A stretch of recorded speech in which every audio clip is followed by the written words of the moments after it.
కనిపిస్తున్నది. సుప్రీంకోర్టు ఆదేశాల తర్వాత ఈ దేశంలో మొట్టమొదటి శాసనసభలో మనమే ప్రకటన చేసుకున్నాం. ఈ దేశంలో మొట్టమొదటి రాష్ట్రం మాదిగ ఉపకులాల వర్గీకరణను అమలు చేసి దేశానికే ఆదర్శంగా నిలబడ్డాం.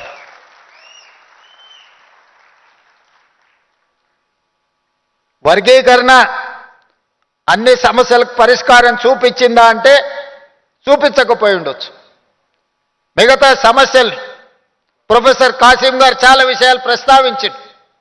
ప్రమోషన్ల విషయంలో కావచ్చు, ఉన్నత విద్య చదువుకోవడం విషయంలో కావచ్చు, ఇతర అంశాలు భూములకు సంబంధించిన విషయం కావచ్చు, లెడ్ క్యాప్ భూములను కాపాడడం విషయంలో కావచ్చు, వీటన్నిటిని కూడా మీరందరూ సహకరిస్తే, మీరందరూ అండగా నిలబడితే ఈ సమస్యలు పరిష్కరించడం పెద్ద సమస్య కాదు.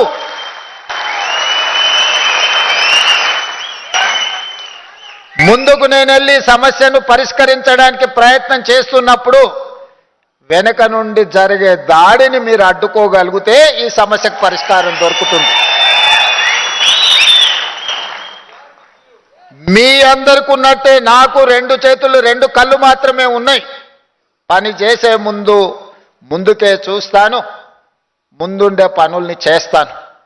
కానీ వెనక నుంచి జరిగే దాడిని నేను చూసుకోలేను. కాబట్టి మీ జాతి అండగా నిలబడితే ఈ సమస్యకు పరిష్కారం దొరుకుతుంది.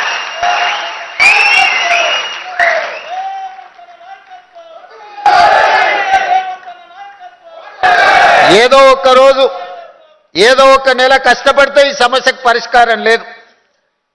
నిరంతరం అప్రమత్తంగా ఉండి మన సమస్యల్ని మనం అర్థం చేసుకొని ముందుకు వెళ్ళాలి. అదేవిధంగా మిత్రులారా, మీరందరు ప్రభుత్వ ఉద్యోగులు. ఈ ప్రభుత్వానికి కళ్ళైనా చెవులైనా బ్రాండ్ అంబాసిడర్లైనా నా ప్రభుత్వ ఉద్యోగులే. నేను పదే చెప్తా ఉన్నా. మొన్న జరిగిన మంత్రివర్గంలో మేమందరం కలిసి ఒక నిర్ణయం తీసుకున్నాం.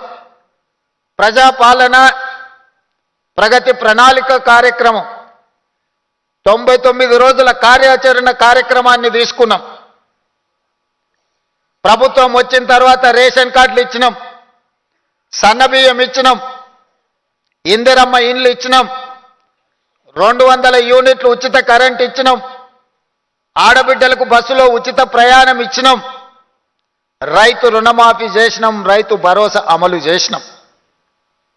అందరికీ వచ్చిందా రాలేదా అంటే నాకు తెలీదు. మీరిచ్చిన సమాచారమే నాకున్న సమాచారం. ఇవాళ మీ అందరికీ నా విజ్ఞప్తి ఒకటే, ఏ పేదవాడికి కూడా నాకు రేషన్ కార్డు లేదు అని బాధపడొద్దు. ప్రతి పేదవాడికి, చివరి పేదవాడి వరకు రేషన్ కార్డు అందాలి అంటే మీరు కష్టపడి వాళ్ళకి అందించాలి. నేను ఎందుకు ఈ మాట